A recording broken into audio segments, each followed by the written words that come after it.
जब तक कथा चले तब तक आप लोग एकदम साइलेंट हो करके बैठो। कल की कथा में जो लोग आए थे सुना है भैया ठाकुर साहब, दो संतों के मिलन से तुलसीदास जी ने कथा प्रयागराज की पावन धरती से प्रारंभ करी है। भरद्वाज और याज्ञवल्क महात्मा का सुखद संवाद प्रारंभ हुआ। प्रश्न उत्तर हो रहा है। कल प्रश्न किया था भरद्वाज जी ने याज्ञवल्क महात्मा से कि महाराज राम कवन, ये राम कौन है? बड़ी सुंदर बात कही है, राम कौन। राम कवन पूछहु प्रभु तोहि, कहऊँ बुझाए कृपा निधि मोहि। एक राम अवधेश कुमारा, तिनकर चरित विदित संसारा। नारी बिरह दुख लह्यो अपारा, भयो रोष रन रावण मारा। प्रभु सोई राम की अपर को, जाहि जपत त्रिपुरारी। सत्य धाम सर्वज्ञ तुम, कहूँ विवेक विचारी। महाराज ये राम कौन है? कल की कथा में प्रश्न किया गया था भरद्वाज जी के द्वारा। उत्तर में आज याज्ञवल्क महात्मा भरद्वाज जी से मुस्कुराते हुए जाग बलिक बोले मुस्काई। देखिए भरद्वाज जी है श्रोता और याज्ञवल्क जी है वक्ता। दोनों का कॉम्बिनेशन करिए, जरा मिलाइए। श्रोता के अंदर जिज्ञासा होनी चाहिए। प्रश्न तो किया जाए लेकिन जिज्ञासा के साथ किया जाए। कई लोग प्रश्न तो करते हैं भगवान के बारे में कथा सुनने की इच्छा से, लेकिन उनका प्रश्न ऐसा रहता है जैसे एक तर्क करते हुए, देखे बाबा जानते हैं कि नहीं जानते हैं, सामने वाला जानता है या नहीं जानता है। प्रश्न इस तरह से भी लोग करते हैं। अरे आप हो जिज्ञासु बन करके, अगला जानेगा तो जवाब देगा, नहीं जानेगा नहीं देगा, सीधी सी बात है। तो याज्ञवल्क बड़े उच्च कोटि के महात्मा हैं। भरद्वाज जी उनके विषय में सब कुछ जानते हैं, इसलिए ऐसा प्रश्न छोड़ा है कि प्रभु हमारे मन में संदेह है कि ये राम कौन है? दशरथ का बेटा राम ब्रह्म है या दशरथ का बेटा राम राजकुमार ही है? तो फिर ब्रह्म कोई दूसरा है जिसको शंकर जी जपते हैं राम राम। ये दो है या दोनों एक है? यही बात मेरे समझ में नहीं आती है। कहूँ बुझाए कृपा निधि मोहि। बंधुओं, अब वक्ता का लक्षण देखिए। राम कथा का वक्ता कोई भी हो, इस गद्दी पर बैठने का अधिकारी वही है। पूछे हुए प्रश्नों को बड़े प्रेम के साथ, सरलता के साथ मुस्कुराते हुए उत्तर दे। देखिए कि जाग बलिक और बोले मुस्काई, तुम ही विदित रघुपति प्रभुताई। जाग बलिक बोले मुस्काई, तुम ही विदित रघुपति प्रभुताई।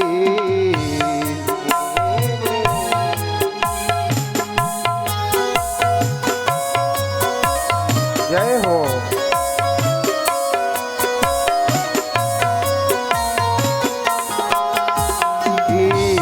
मन जाग बलिक बोले मुस्काई, तुम ही विदित रघुपति प्रभुताई। राम भगत तुम, बड़ी सुंदर बात बोल रहे हैं कि राम भगत तुम मन क्रम मानी, चतुराई तुम्हारी मैं जानी। राम भगत तुम मन क्रम बानी, चतुराई तुम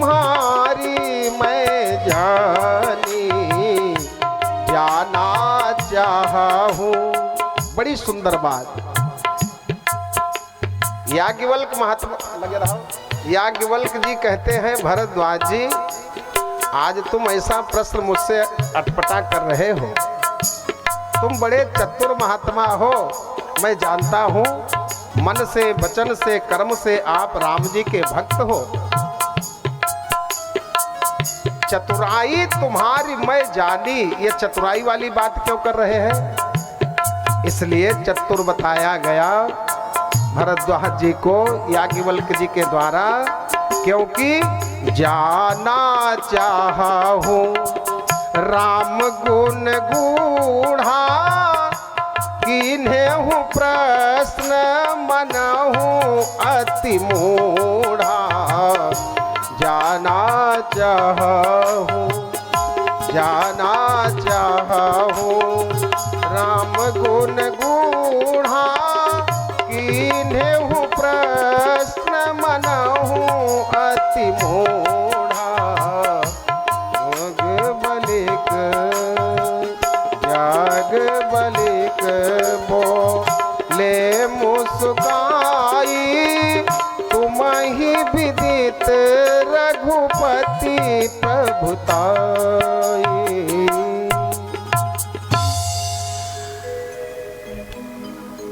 याज्ञवल्क महात्मा मुस्कुराते हुए भरद्वाज जी से बोले कि आप भगवान राम के अनन्य भक्त हो, मैं जानता हूँ। मन से, वचन से, कर्म से राम जी के भक्त हो,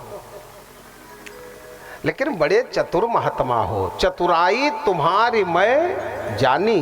अच्छा, इस संसार में चतुर कौन है ठाकुर साहब? इस संसार में चतुर व्यक्ति कौन है? एक दोहा लिखा है, जोग न धर्म न ज्ञान तप, परिहरि सकल भरोस, राम ही भजहि ते चतुर नर।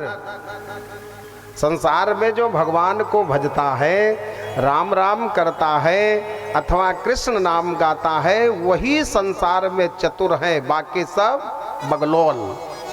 बिना भजन के जीवन यदि बीत रहा है तो फिर आप चतुर नहीं कहलाएंगे। जग में सुंदर है दो नाम, चाहे कृष्ण कहो या राम, तब आप चतुर माने जाएंगे। तो इसीलिए याज्ञवल्क महात्मा भरद्वाज जी से कहते हैं कि आप बड़े चतुर महात्मा हो। लेकिन एक बात मैं जान रहा हूं भरद्वाज जी, जाना चाहो राम गुण गूढ़ा। राम जी के बारे में आप बहुत अच्छी तरीके से जानते हैं, मैं ये बात जान रहा हूं। लेकिन आप गूढ़ से गूढ़ और कुछ सुनना मुझसे चाहते हैं, शायद इसीलिए प्रश्न किया है ऐसा अटपटा। देखिए, रामायण में एक सिद्धांत लिखा हुआ है कि गूढ़ौ तत्व न साधु दुरावहि। गूढ़ से गूढ़ तत्व को भी प्रकट कर देता है वक्ता, जब अच्छे श्रोता को पाता है तब। हाँ भैया, गूढ़ौ तत्व न साधु दुरावहि, आरत अधिकारी जहां पावहि। बोलिए भक्तवत्सल भगवान की जय हो। तो आज जाना चाहो राम गुण गूढ़ा, कीन्हु प्रश्न मनहु अति मूढ़ा। इन बच्चों को भैया शांत करो। ये जिला कौन सा है? बहराइच। जिला कौन सा है? ये जिला बहराइच है, बाराबंकी नहीं। और ये भगवान राम की कथा है, कोई नौटंकी नहीं। हाँ, भगवान की एक कथा है, नौटंकी का प्रोग्राम नहीं है। बड़े ही भाव के साथ बैठ करके भगवान की कथा सुनी जाए। कथा में डिस्टर्ब किसी के द्वारा ना हो, ये भी बात आपके ध्यान में रहे। बोलिए राघवेंद्र सरकार की जय हो। कि सारे नामों में हरि नाम बड़ा प्यारा है। सभी लोग बोलिए, सारे नामों में हरि नाम बड़ा प्यारा है। सारे नामों में हरि नाम बड़ा प्यारा है। सारे नामों में हरि नाम बड़ा प्यारा है। सारे नामों में प्यारा है। ओ सारे नामों में हरि नाम बड़ा प्यारा है। सारे नामों में हरि नाम बड़ा प्यारा है। हरि नाम बड़ा प्यारा है। हरि नाम बड़ा प्यारा है। हरि नाम बड़ा प्यारा हरि ओ हरि नाम कि राजा दशरथ का ललन राम बड़ा प्यारा है। राजा दशरथ का ललन राम बड़ा प्यारा है। राजा दशरथ का ललन नाम बड़ा प्यारा है। हरि जय हो।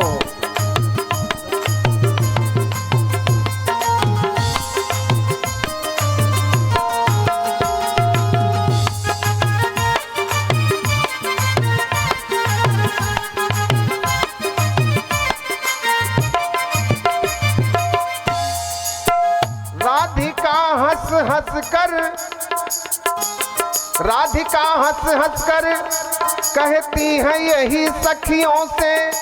कहती है यही सखियों से। कहती है यही सखियों से कहती है यही सखियों से कहती है यही सखियों से कहती है यही सखियों से। क्या कहती है? मेरा घनश्याम मेरा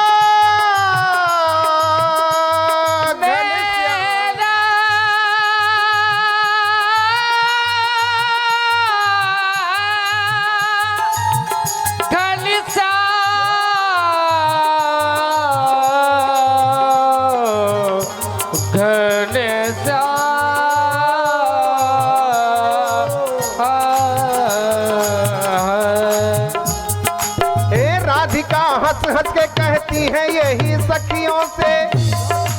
क्या कहती है राधिका? मेरा घनश्याम नंद लाल बड़ा प्यारा है। मेरा घनश्याम नंद लाल बड़ा प्यारा है। सारे नामों में हरि नाम बड़ा प्यारा है। राजा दशरथ में हरि नाम बड़ा प्यारा है। ओ राजा दशरथ का ललन राम बड़ा प्यारा है। राजा दशरथ का ललन राम बड़ा प्यारा है। बोलिए भक्त वत्सल भगवान की जय हो। भैया जो लोग खड़े हैं, जगह इतनी पड़ी हुई है, इन बच्चों को बैठा दो। वैसे कुर्सी की व्यवस्था या तो पूरी कुर्सी हो या तो कुर्सी न हो। देखिए भगवान की कथा हो सके जहाँ तक वो बैठ कर के सुना जाए तो अति उत्तम है। 3 लोगों को छूट है, रोगी, बुढ़ा, बालक। रोगी, बूढ़ा और बालक, ये जैसे भी बैठे उनको छूट है। लेकिन जिनके अंदर शक्ति है वो फिर बैठ करके कथा सुने सुखासन में। नौटंकी का प्रोग्राम हो, ऑर्केस्ट्रा का प्रोग्राम हुए, मुस्कुराते हुए राम कथा सुनाने के पहले राम कथा की महिमा बताई है 2 चौपाई में। राम कथा तो बाद में सुनाए हैं, पहले राम कथा की 2 चौपाई में याज्ञवल्क्य महात्मा ने राम कथा की महिमा बताई है। सुनिए पहली चौपाई। याज्ञवल्क्य जी भगवान का मंगलाचरण किए। कथा सुनाने के पहले मंगलाचरण किया जाता है। मंगलाचरण मतलब क्या होता है? जिसका मंगल आचरण हो। मंगल माने शुद्ध विशुद्ध जिसका आचरण हो, उसी का मंगलाचरण हो सकता है। इस पूरे संसार में भगवान से सुंदर मंगल आचरण करने वाला कौन है? भगवान का तो नाम है मंगलम। भगवान विष्णु मंगलम, गरुड़ध्वजः मंगलम, पुंडरीकाक्षाय मंगलाय तनोहरि।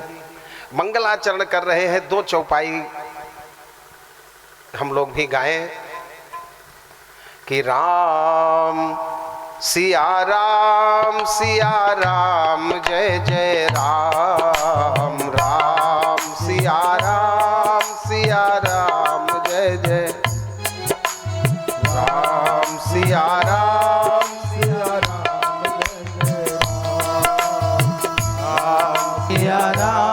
सिया राम जय जय राम। ओ महा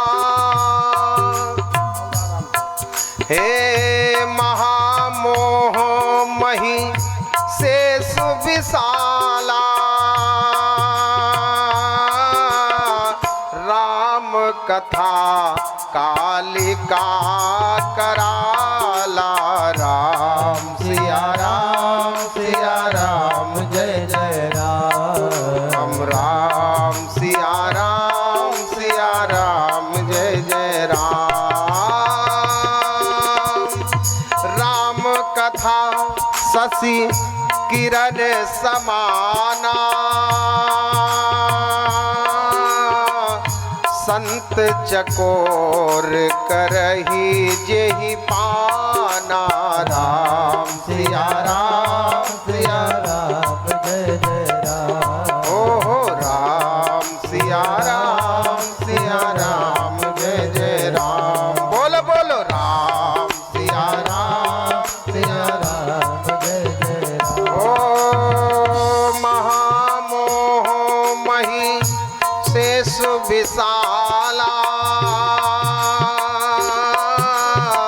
राम कथा कालिका कराला राम सिया राम जय जय राम राम सिया राम जय जय राम बोलिए भक्तवत्सल भगवान की। भैया युवा बच्चों से निवेदन है कि आप लोग बैठ जाओ। ये लड़कन का उठा नीचे बैठा दो अपना बैठ। जवानों के कंधे पर दो जिम्मेदारी है, ध्यान से सुनिएगा। दो आगे आ जाओ बेटा, आगे इधर आ जाओ, आगे आ जाओ। वीर तुम बढ़े चलो, धीर तुम बढ़े चलो, सामने पहाड़ हो सिंह की दहाड़ हो, ध्वज कभी झुके नहीं दल कभी। जवानों के कंधे पर दो जिम्मेदारी है, और यदि वो दो जिम्मेदारी जवान न समझे तो फिर ऐसी जवानी पर अब क्या कहा जाए। बेकार है वो दरिया जिसमें ना हो रवानी, और जब जोश ही नहीं है तो बेकार है ऐसी जवानी कैसे।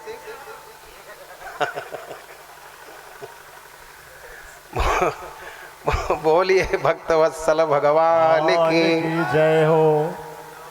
एक गाना फिल्मी वालों ने गाया था, वो जवानी जवानी ही क्या, जिसमें कोई कहानी न बना पाओ तो कब जवानी। लाइट क्यों बंद हो गई। बोलिए भक्तवत्सल भगवान की जय। जवानों के कंधे पर दो जिम्मेदारी है। वो दो जिम्मेदारी क्या है। युवा वर्ग के जितने भी बच्चे हैं उनसे निवेदन है, पहली जिम्मेदारी जवानों के कंधे पर है देश की सुरक्षा। देश की सुरक्षा न तो बालक कर सकता है न तो कोई बूढ़ा कर सकता है। देश की सुरक्षा रक्षा जवान कर सकता है। बॉर्डर पर हमारे जवान लगे हुए हैं पहरे पर, तब हम भर नींद यहाँ पर सोते हैं। हमारे भारत के चारों ओर बॉर्डर पर जवान अपनी जिम्मेदारी के साथ ड्यूटी निभा रहे हैं, तब हम लोग चैन की बंसी बजाते हैं, नींद से बढ़िया नींद में सोते हैं।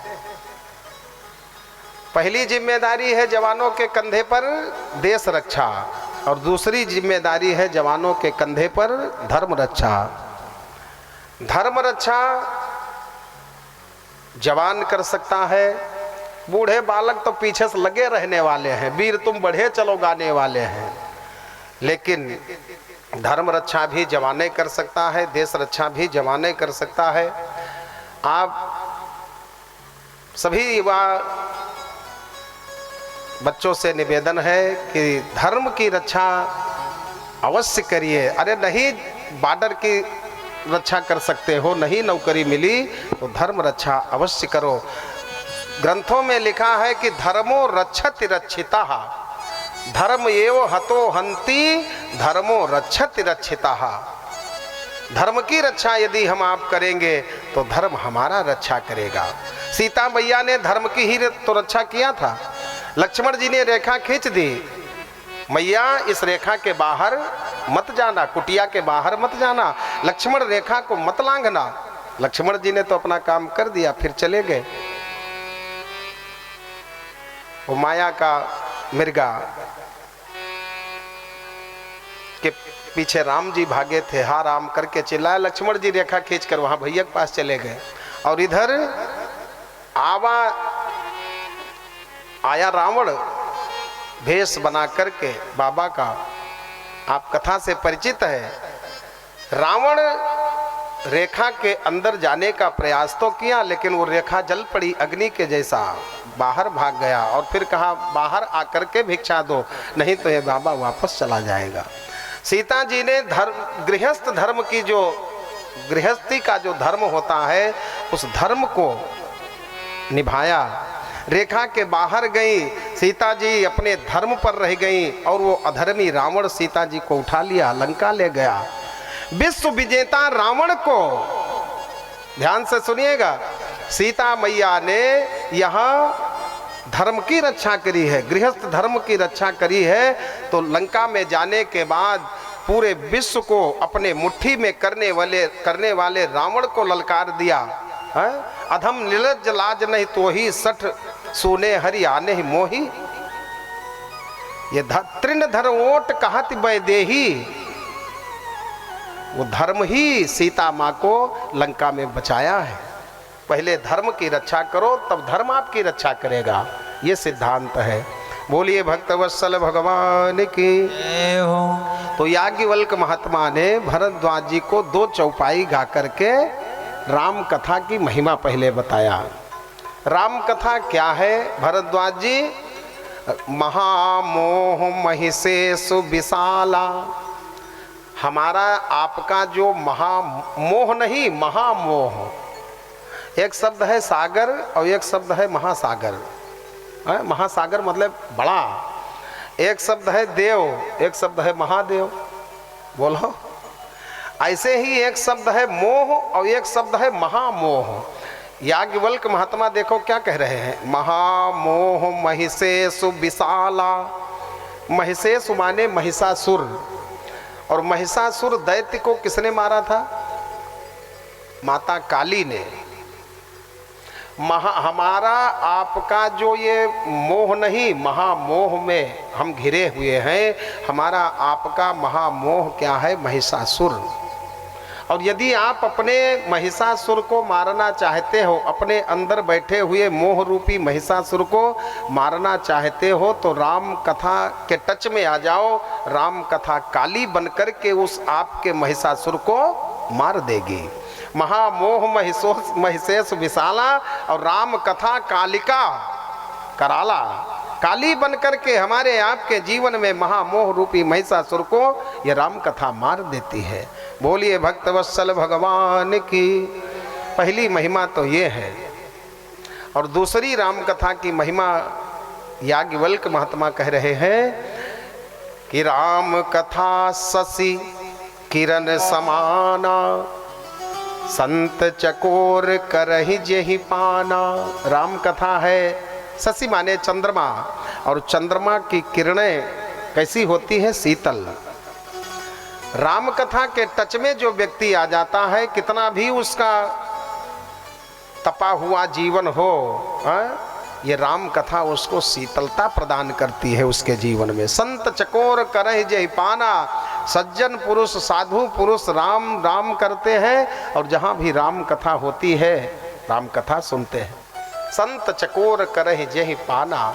बोलिए भक्तवत्सल भगवान की। भरद्वाज जी से याज्ञवल्क्य महात्मा राम कथा की महिमा को बताते हुए अब आगे बढ़े तो कहा, भरद्वाज जी आपने जिस प्रकार से मुझसे प्रश्न किया है कि ये राम कौन, ठीक ऐसे ही प्रश्न, सेम टू ऐसे ही प्रश्न एक बार भोले बाबा से माता पार्वती ने किया था। सेम टू ऐसे ही पार्वती जी ने शंकर जी से पूछा था, ये राम कौन है? तुम पुनि राम राम दिन राती, सादर जपहु अनंग अराती। राम राम करते हो भोलेनाथ, तो आप किस राम को भजते हो? जैसे आपने प्रश्न किया सेम टू वैसे ही प्रश्न भवानी ने भोले बाबा से किया था। तो कब किया था? भरद्वाज जी ने कहा शंकर जी से पार्वती जी ने ऐसा प्रश्न मेरे जैसा कब किया था, ये बताओ महाराज। तब आज मुस्कुराते हुए बड़े मंद मंद मुस्कुरान के साथ याज्ञवल्क्य महात्मा भरद्वाज जी को अब कथा सुनाने जा रहे हैं। देखिए, पूछी गई है राम कथा, प्रश्न हुआ है राम कौन, कहाँ बुझाए, पूछी गई है राम कथा के बारे में। लेकिन याज्ञवल्क्य महात्मा राम कथा को बाद में सुनाए हैं, पहले शिव चरित्र को सुनाया। शिव चरित्र को क्यों सुनाया? एक बार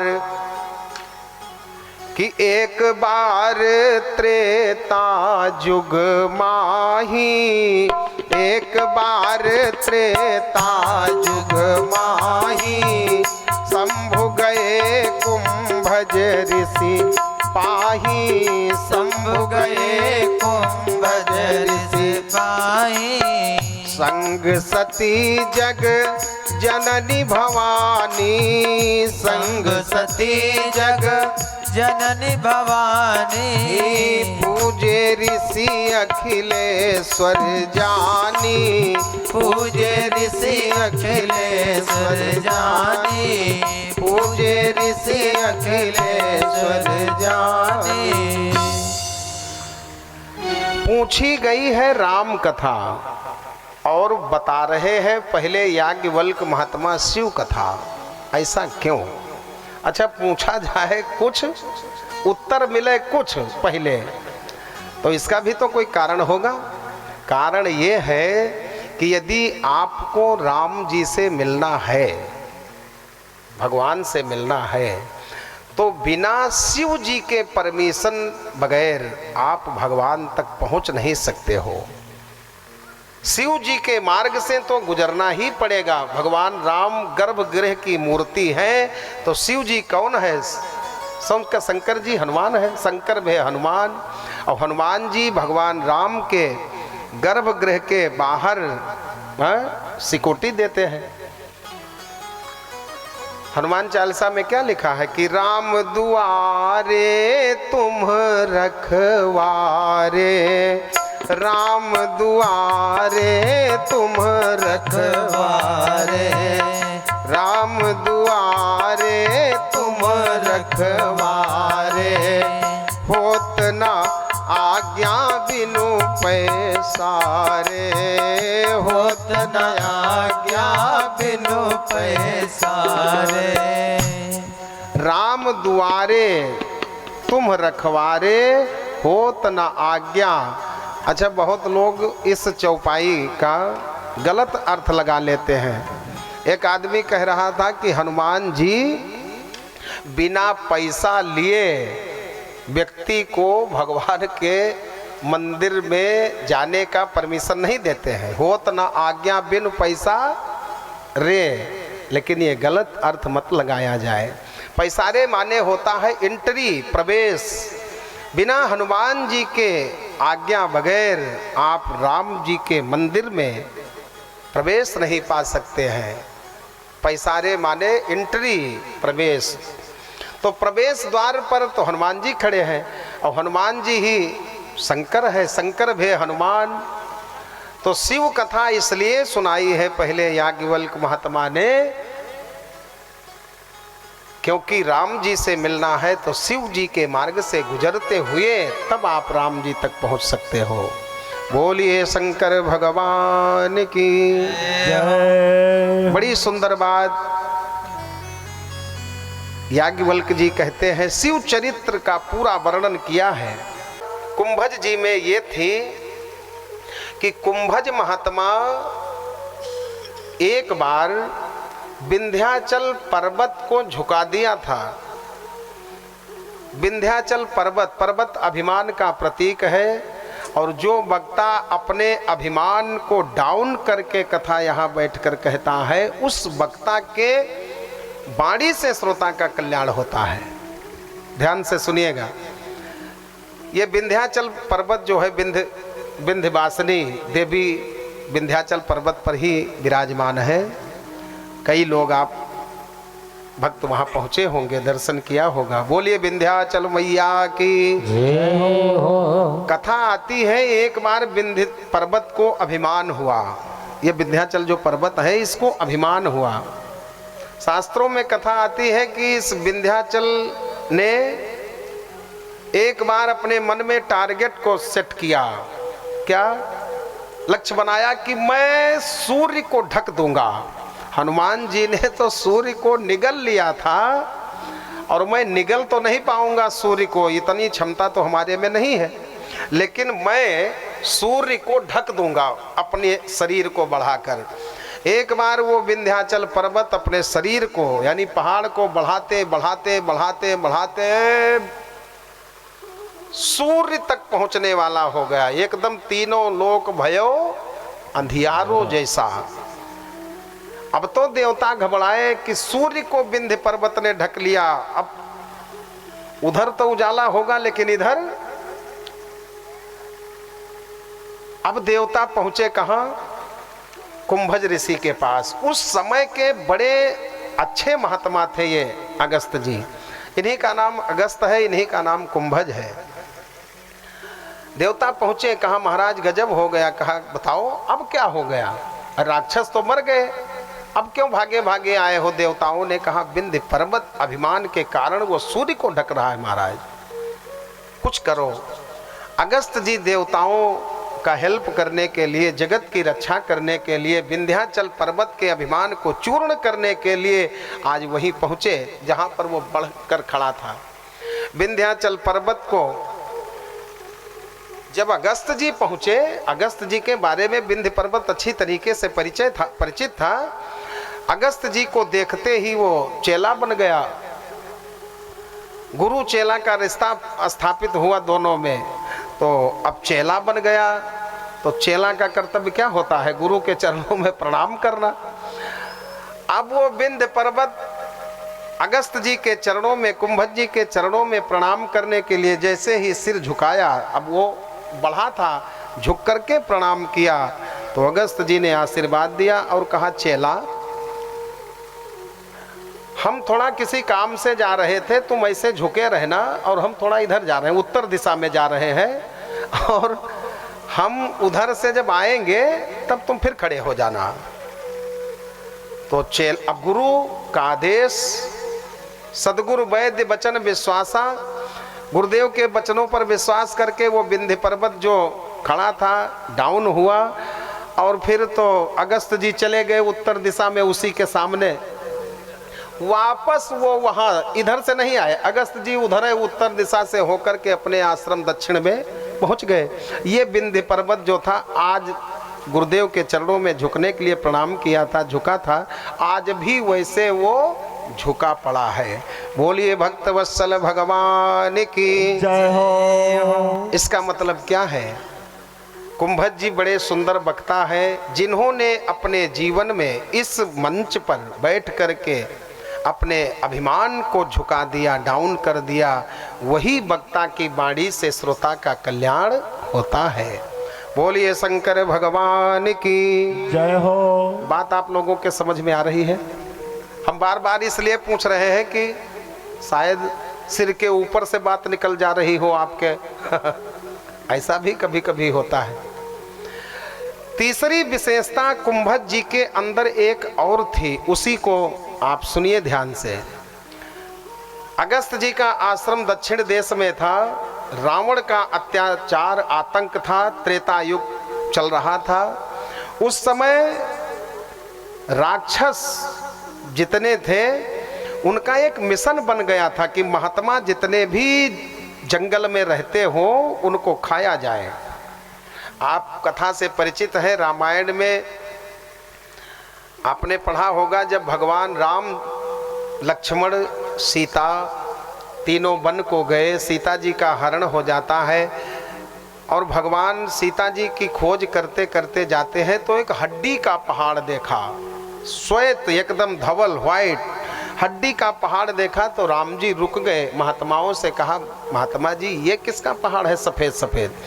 उन महात्माओं के आंखों में आंसू आ गया। कहा रघुनंदन आप से कुछ छिपा तो है नहीं, सबके उर अंतर बसहु जानहु भाव कुभाव स्वभाव कुभाव सब जानते हैं महाराज। ये जो पहाड़ सफ़ेद सफ़ेद दिख रहा है ये राक्षसों ने महात्माओं को खाया है, हड्डी को उगिल दिया है, वही हड्डी का ये सब पहाड़ लगा है महाराज।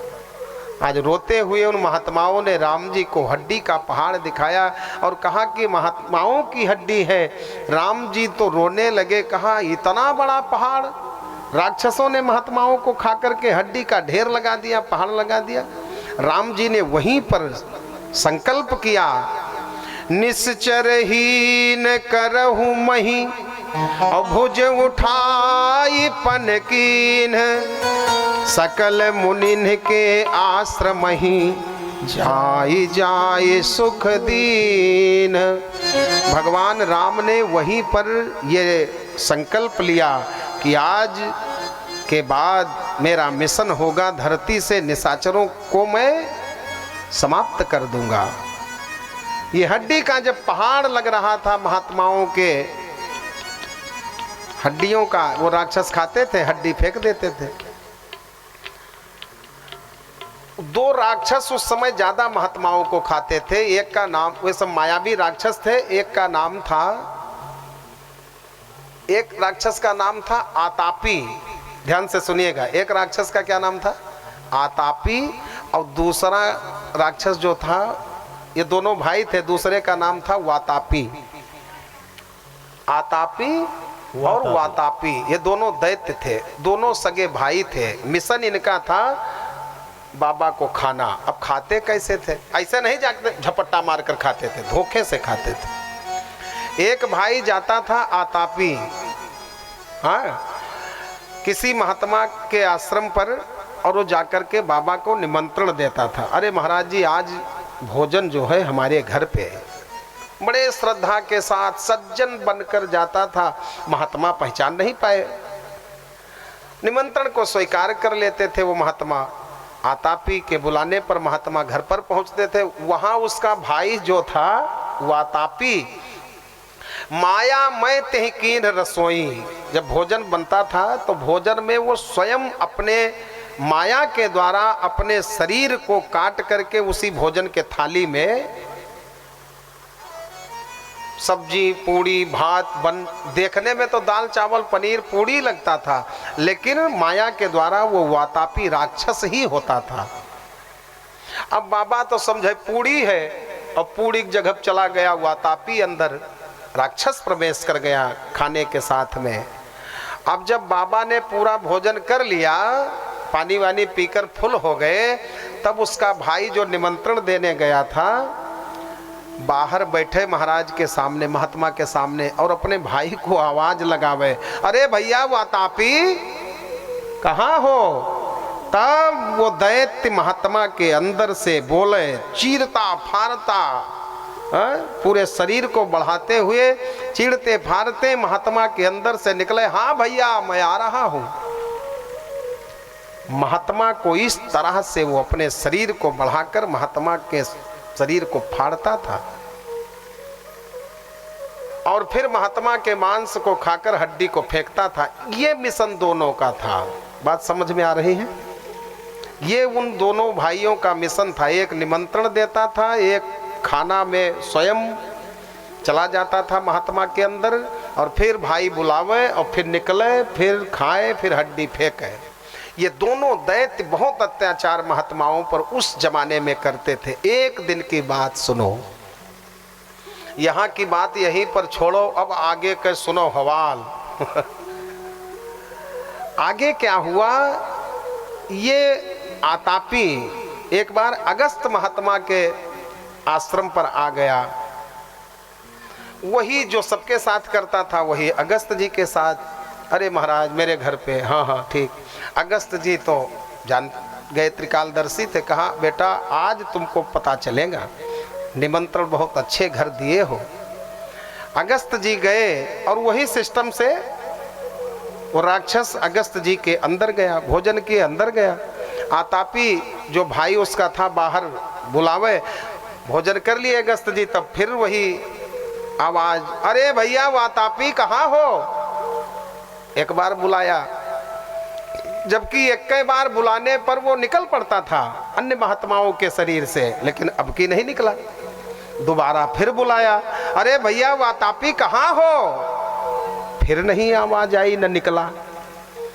अरे भैया वातापी कहाँ हो, जब तीसरी बार उसने बुलाया अपने भाई को, तब अगस्त जी बोले, अब तेरा भाई वातापी बुलाने पर कभी भी बाहर नहीं आएगा बेटा, वो गया। क्यों? क्योंकि तप बल विप्र सदा बरियारा, तप बल विप्र सदा बरियारा, तिन्ह कर कोप न को रखवारा, तिन्ह कर कोप न को रखवारा। तपोबल से उस राक्षस को पचा लिया। अरे जिसने अगस्त, वो जिसने सागर को पी लिया, उसके सामने राक्षस वाले क्या है। अब तो वातापी गया, अगस्त जी ने उसको अंदर ही समाप्त कर दिया तपोबल से, और बचा ये आतापी। एक भाई तो गया, पेट के अंदर हजम हो गया, और दूसरा जो सामने बैठा बुला रहा था, क्रोध से अगस्त जी ने उसके ऊपर दृष्टिपात कर दिया। क्रोध की अग्नि से, क्रोधाग्नि से वो राक्षस जो आतापी सामने बैठा था वो जलकर भस्म हो गया। बोलिए संत भगवान की जय हो। वो एक पेट में हजम हो गया और दूसरा जलकर भस्म हो गया। ध्यान से सुनिएगा, ये आतापी और वातापी दैत्य तो है ही है, लेकिन वास्तव में इनको आध्यात्मिक भाषा में एक को राग कहा गया है और एक को द्वेष कहा गया है। आतापी वातापी ये दोनों भाई राग और द्वेष के प्रतीक हैं। इस गद्दी पर बैठा हुआ वक्ता यदि किसी के अंदर राग करे, किसी से राग हो जाए, राग माने प्रेम, एक से प्रेम करे और एक से द्वेष करे, तो फिर वो वक्ता कथा कितनी भी कहे लेकिन कल्याण श्रोता का नहीं हो सकता है। जिस वक्ता ने अपने जीवन में राग द्वेष रहित होकर के कथा कहे, जो कोई भी वक्ता, उसकी कथा में कल्याण का देवता शिव आता है, श्रोता का कल्याण होता है। बोलिए भक्त वत्सल भगवान की जय हो। तो जिस वक्ता में 3 क्वालिटी हो, पहली क्वालिटी जिसने सागर को पी लिया, दूसरी क्वालिटी जिसने विंध्य पर्वत अभिमान का जो प्रतीक है, जिसने अपने अभिमान को डाउन कर दिया, वो कथा कहने का अधिकारी है, और तीसरा ये आतापी वातापी वाली जो कथा आपने सुनी है,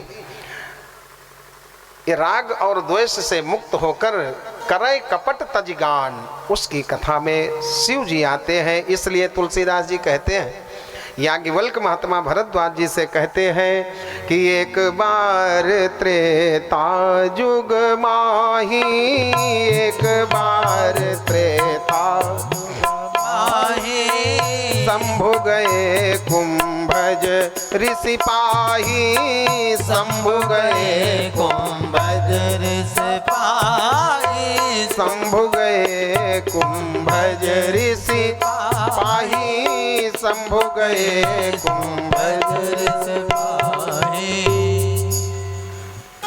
एक बात और ध्यान से सुनिए, शंकर जी जब कथा सुनने के लिए चले, बहुत छोटे बनकर गए। 2 अक्षर का नाम। कौन जा रहा है? बोले शंभु गए। पीछे कौन जा रही है? बोले संग सती जग जननी भवानी।